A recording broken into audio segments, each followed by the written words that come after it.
வணக்கம். முதல்ல நாங்கள் லேட்டாக வந்ததா சொன்னாங்க. அதுக்கு முதல்ல சாரி. ஃப்ளைட்டில் வந்து இறங்கி இங்கே வரது கொஞ்சம் லேட் ஆகிடுச்சு சாப்பிட்டுட்டு. அதனால் லேட் ஆகிடுச்சு. வெயிட் பண்ணியிருந்தேன். Really sorry for that. முதல்ல இந்த இந்த யூனியனோட இந்த ஆடிட்டோரியம் ரொம்ப நல்லா இருந்துச்சு. உங்கள் எல்லோரும் இப்படி பார்க்குறது நல்லா இருக்குது. ஃபஸ்ட் டைமாக வந்து திருவாண்டூரில் என் ஃப்ரெண்டு ஒருத்தர் இருக்கான், அசுகர் சொல்லிட்டு. அவங்க கூட சென்னையில் இருந்தான். அவன் வீட்டுக்கு வந்துருக்கேன். இதான் நான் ஃபஸ்ட் டைம் இந்த மாதிரி திருவாண்டூருக்கு வருது.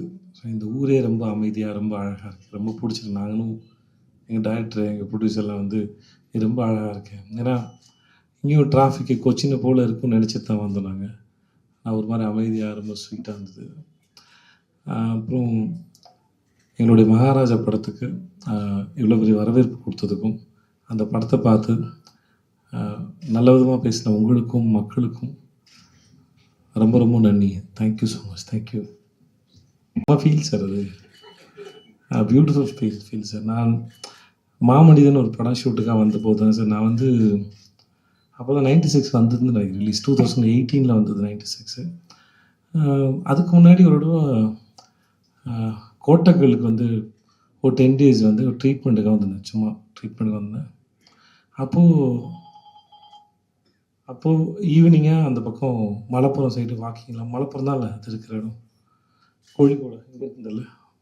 ஸோ அங்கே ஈவினிங்லாம் வாக்கிங் போவோம். அப்போது வந்து விக்ரம் வேதா ரிலீஸ் ஆகிருந்தது. ஸோ என்னை கொஞ்சம் பேருக்கு தான் தெரியும். நாங்கள் நைட்டு சாயந்தரமானா வாக்கிங் போயிடுவோம். அப்படியே நான் வாக்கிங் போயிருக்கோம், கோயிலுக்குலாம் போயிருக்கோம். அப்போது அதுக்கப்புறம் 96 ரிலீஸ் ஆனதுக்கப்புறம் நான் மாமனிதன் ஷூட்டுக்காக வந்தபோது நான் நினச்சேன் அதே போல் வாக்கிங் போகலாம் அப்படின்னு நினச்சி தான் இருந்தேன். பட்டு அவ்வளோ லவ் நானே எதிர்பார்க்கல. அந்த சமயத்தில் அலப்பியில் ஷூட் பண்ணோம். அங்கேயும் அவ்வளோ பேர் வந்தாங்க. ஸோ அது நாளுக்கு நாள் அதிகமாகிட்டே போகுது. அது இப்போ வரும்போது என்னென்னா ரொம்ப கம்ஃபர்டபுளாக பிடிச்ச இடத்துக்கு வரோம். ஏன்னா நம்மளை நேசிக்கிற நிறைய பேர் இருக்கிற இடத்துக்கு வரோங்கிற ஒரு பெரிய சந்தோஷத்தை கொடுக்குண்ணா.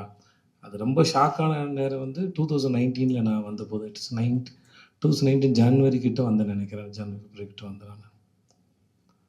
Yes sir. Anything else? பார்த்து ஆட்டோகிராஃப் பாயிண்ட் வந்து என் வீட்டில் ஃப்ரேம் பண்ணி வச்சுருக்கேன். என் ஆஃபீஸில் இருந்து அவருடைய சிக்னேச்சர் நான் ஃப்ரேம் பண்ணி வச்சுருக்கேன். So I have huge respect. எனக்கு ரொம்ப பிடிக்கும். நான் ரொம்ப ஆச்சரியப்படுற ஒரு ஆக்டரும் கூட அவர். எதுவும் என்ன பண்ணுறாருன்னே தெரியல. அவர் கூட ஒர்க் பண்ண ஃபைட் மாஸ்டர்ஸு தெரிஞ்சவங்க, அவர் கூட வேலை பார்த்தவங்க சொல்லுவாங்க, அவர் எப்படி அவ்வளோ ஈஸியாக பண்ணுறாருன்னு தெரியல அப்படின்னு சொல்லுவாங்க. அவரோட ஸ்பீச் ஒன்று இருக்குது சார். ஒரு 4.5 minutes ஒரு ஸ்பீச் இருக்கும். ஒரு ஆக்டரை பற்றி இருக்கும். நான் வந்து இந்த மாதிரி பரதநாட்டியம் ஆடினேன், குச்சிப்புடி ஆடினேன், எல்லோரும் கேட்டாங்க கற்றுக்கிட்டீங்களா? எல்லாருக்கும் ஒரே பதில் தான், இல்லை இல்லை இல்லைன்னு. அது எனக்குள்ளே இருந்திருக்கு, தேவைப்படும் வெளியே வந்துருச்சு அப்படின்னு சொல்லியிருப்பாங்க. அந்த பதில் வந்து எனக்கு ஒரு பெரிய லேர்னிங். அது என் நண்பர் ஒருத்தர் சொல்லுவார், ஒரு குழந்தைய தூக்கி தண்ணியில் போட்டிங்கன்னா அது ஸ்விம் பண்ணிட்டுரும். ஆனால் வளர்ந்ததுக்கப்புறம் ஸ்விம்மிங் தெரிஞ்சால் தான் ஸ்விம் பண்ண முடியும் நம்புறதுனால தான் நம்ம முங்கிடுறோம்னு ஒரு தடவை சொன்னார். அதுக்கு ஸோ நமக்குள்ளே எல்லாமே இருக்குது அப்படின்னு சொல்கிறது வந்து இந்த மாதிரி ஒரு நண்பர் ஒருத்தர் சொன்னார். அப்புறம் லால் சார் சொன்னார். அதுக்கப்புறம் நான் நிறைய விஷயத்த நம்ப ஆரம்பித்தேன். நான் பண்ணுற கேரக்டர்ஸ் எனக்குள்ளே இருக்குன்னு நம்ப ஆரம்பித்தேன். நான் பண்ணுற கதைகள் நிஜம்னு நம்ப ஆரம்பித்தேன். என் கேரக்டர்ஸ் நிஜம்னு நம்ப ஆரம்பித்தேன். சீன் நிஜம்னு நம்ப ஆரம்பித்தேன். ஸோ அது இதுக்கு மேலே எனக்கு அவர் ரொம்ப பிடிக்கும். வாய்ப்பு கிடைச்சா நான் நடிச்சிருவேன்.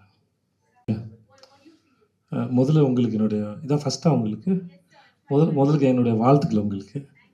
அப்புறம் உங்களுக்கு I tell you one secret. Okay, நாங்கள் தான் ரொம்ப பயப்படுவோம். நீங்கள் பயப்படாதீங்க.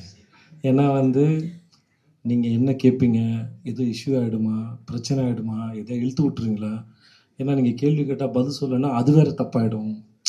நீங்கள் என்ன வேணால் கேட்டுடலாம், ஆனால் பதில் சொல்லாமல் பிளாங்கானா கூட பாரு மாட்டிக்கிட்டாம்பாங்க. எதையாவது கம்பேர் பண்ணி பழைய வீடியோஸ் எடுப்பாங்க. முன்னாடி மாதிரி இல்லை, இப்போ யூடியூப் வீடியோஸ் இருக்குது. அதனால் நீங்கள் பயப்படாதீங்க. நாங்கள் எல்லாருக்கும் பயம் இருக்கும். படம் ஹிட் ஆனாலும் பயம் இருக்கும். யார் என்ன கேட்பாங்க. ஸோ ப்ரெஸ்ஸு பயப்படாதீங்க. என்ன வேணால் கேளுங்க. தெரிஞ்சால் தெரியும் சொல்கிறோம், இல்லாட்டி சமாளிப்போம். ஓகே, உங்களுக்கு அது அவ்வளோதான். So feel free and cool, ஜாலியாக இருங்க. ரெண்டாவது, என் படத்தை நீங்கள் முதல்ல அப்ரிஷியேட் பண்ணிங்க.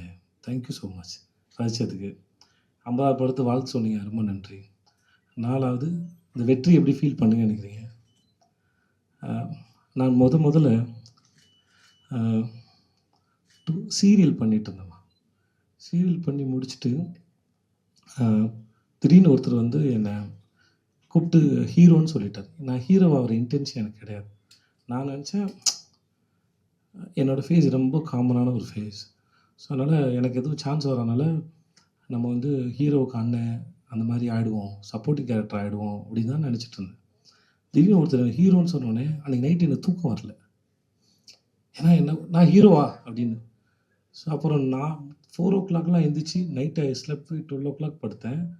4:00 எழுந்திரிச்சிட்டேன். ஜிம்மை தேடுறேன், எந்த ஜிம்மும் ஓப்பன் ஆகல. ஏன்னா ஹீரோன்னு ஜிம்முக்கு போகணும் அப்படிலாம் யோசிச்சுட்டு ட்ரை பண்ணுறேன். இப்போ வரைக்கும் ஜிம்முக்கு போகலன்னு வச்சுக்கோங்களேன், செகண்டரி. நான் ஜிம்மு திறக்கல. அப்புறம் அந்த படம் நடக்கலை கொஞ்ச நாளில் வந்து. நான் ஜிம்முக்கு போகாதனால இல்லை, அந்த படம் வந்து அப்புறம் பேசணும் தமிழில் நடக்கலை. அப்புறம் அந்த படம் கன்னடத்தில் எடுத்தாங்க. அப்புறம் நான் கன்னடத்தில் போய் வில்லனாக நடித்தேன். ஹீரோ நடக்கலை. அப்புறம் இன்னொருத்தர் கூப்பிட்டு ஹீரோன்னார், நடக்கலை. இன்னொருத்தர் கூப்பிட்டு ஹீரோன்னார், நடக்கலை. இது மாதிரி 4 பேர் பண்ணாங்க. அப்போ எனக்கு ஹீரோவாகிறது, நான் ஹீரோ மெட்டீரியல்னு ஒரு நம்பிக்கை வந்தது. ஆனால் ஹீரோ ஆகணான்னு தெரியாது. பட் என்னை ஹீரோவாக பார்க்க ஆரம்பிச்சிட்டாங்க மட்டும் தெரிஞ்சது. ஸோ அது என் லைஃப்பில் ஃபஸ்ட்டு சக்ஸஸாக நான் பார்க்குறேன்.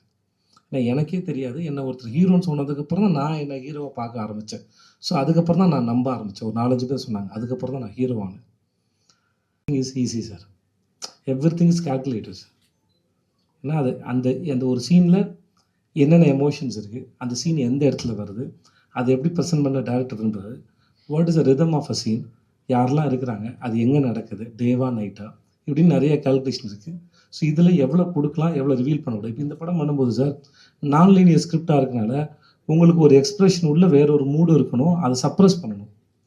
ஸோ அப்போ நமக்கு அது ஜென்ரலாக நம்ம கொஞ்சம் டாமினண்ட்டாக பண்ணிட்டா டேரக்டர் சொல்லுவார், அண்ணன் இது பண்ணாதீங்க தெரிஞ்சிடும், ஸோ குறைச்சிக்கோங்க அப்படின்னு. ஸோ அது குறைச்சி இப்போ நான் ஃபஸ்ட்டு லக்ஷ்மி கதை சொல்கிறோம்ல, சொல்லும்போது என் வாழ்க்கையில் மிக மோசமான சம்பவம் நடந்திருக்குன்னு தெரிஞ்சிடக்கூடாது. இது எதுவும் நடந்திருக்கு அப்படின்னு, அதனால் அந்த பிள்ளையே இருக்கணும். ஆனால் நீங்கள் உண்மை தெரிஞ்சதுக்கப்புறம் என்னை பார்ப்பீங்க, என்னை யோசிச்சிங்கன்னு வச்சுக்கோங்களேன், அங்கே நான் சீட் பண்ணிடக்கூடாது. So there should be 2 expressions must be there. இந்த மாதிரி அந்த தண்ணி குடிக்கிறதுக்கு அந்த டைமில் என்ன பண்ணுறது, இப்படி எல்லாத்துக்கு பின்னாடியும் ஏதோ ஒரு காரணம் இருக்கும். அந்த கால்குலேஷனை முடிஞ்ச அளவுக்கு பண்ணி அந்த சீனை பெர்ஃபார்ம் பண்ண ட்ரை பண்ணுறேன். ஸோ இதில் கஷ்டம் ஈஸி இல்லை சார். டிஸ்கிரிப்ஷனில் மட்டும் பத்தாது சார். இப்போ இவர் 14 வேர்ஷன் எழுதியிருக்காரு சார். 14 வேர்ஷன் எழுதியிருக்காருன்னா எவ்வளோ வார்த்தையை யோசிச்சிருப்பார், எவ்வளோ படங்கள் பார்த்துருப்பார். ஆனால் ஆக்டர் கொடுக்குற டிஸ்கிரிப்ஷன் 4 லைன் பத்தாதில்ல சார். அவன் 4000 லைன் யோசித்து 4 லைன் டிஸ்கிரிப்ஷன் எப்படி சார் பத்தும்? So I have to spend stupid time with my director. வெறும் ஸ்பெண்ட் டைம், அதாவது மோர் தென் அ வேர்ட்ஸ், அந்த பர்சனோட இருக்கிறது இருக்கு இல்லையா, அதில் சில அண்டர்ஸ்டாண்டிங் இருக்கும். Who C and what is C, அதெல்லாம் ஒரு அண்டர்ஸ்டாண்டிங் இருக்கும். அந்த அண்டர்ஸ்டாண்டிங்குக்காக நான் இவனை பல நாள் ஆஃபீஸ் கூப்பிட்ருக்கேன். என் ஆஃபீஸில் கண்ணன் ஒரு குக் இருக்கார், ரொம்ப அழகாக சமைப்பார். வாடா நேற்றுலாம் இன்றைக்கி மட்டன் குழம்பு இருக்குது சாப்பிடுவோன்னு சொல்லி கூப்பிட்டு நிறைய உட்காந்து சாப்பிட்டு ஸ்பெண்ட் பண்ணியிருக்கோம். எல்லா சமயம் சீன் பேச முடியாது. இது வந்து ஒரு மெக்கானிக்கல் வேலை இல்லை, வெறும் ஒரு பொருளை செய்கிற அந்த மாதிரி வேலை இல்லைல்ல. ஸோ இது வந்து எமோஷன்ஸு, அது உள்ளே இருக்கிற தாட்டு புரியாது. ஸோ அதுக்கு இந்த பர்சனை புரிஞ்சால் ஷூட் பண்ணும்போது நல்லாயிருக்கும். டேரெக்டாக ஷூட்டுக்கு போனால் அங்கே புரியவே புரியாது, கனெக்ஷனே இருக்காது. ஸோ நான் யாரும் தெரியாது, அவர் யாரும் தெரியாது, அவரோட பர்பஸ் ஆஃப் மேக்கிங் தெரியாது, என்ன மாதிரியான டேஸ்ட் உள்ள ஆளும் தெரியாது. ஸோ நான் வேறு யாரையும் இமேஜின் பண்ணிட்டு வருவேன், இவர் வேறு யாரையும் இமேஜின் பண்ணிட்டு வருவார், நல்லா இருக்கா. ஸோ அது டேரக்டரோட டைம் ஸ்பெண்ட் பண்ணுறதுங்கிறது ரொம்ப நல்லது. அப்படிலாம் நிறையா ட்ரை பண்ணி பார்க்குறதா சார். Yes sir.